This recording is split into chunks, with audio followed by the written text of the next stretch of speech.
小聲點，將軍耳朵尖轉啊！馬背上，江離自然聽到了那些細碎的議論聲。他眉頭微蹙，剛想立馬回頭訓斥，卻感覺腰間的手臂收得更緊了。別理他們。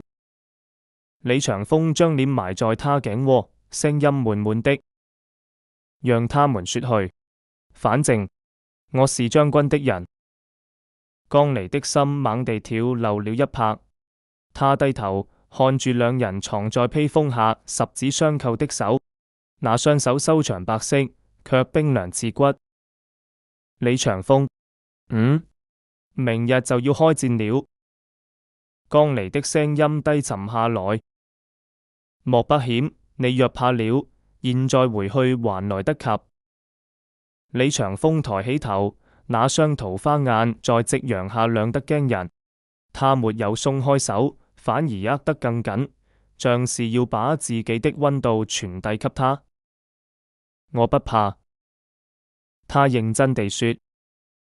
將軍在哪裏，我就在哪裏，哪怕是地獄，我也陪住你。江離看住他許久，嘴角勾起一抹極淡的弧度。好，他一夾馬腹，戰馬嘶鳴一聲，向住落日的方向奔去。風沙漫天，兩人的身影被拉得很長很長，交織在一起，要與這蒼茫的天地融為一體。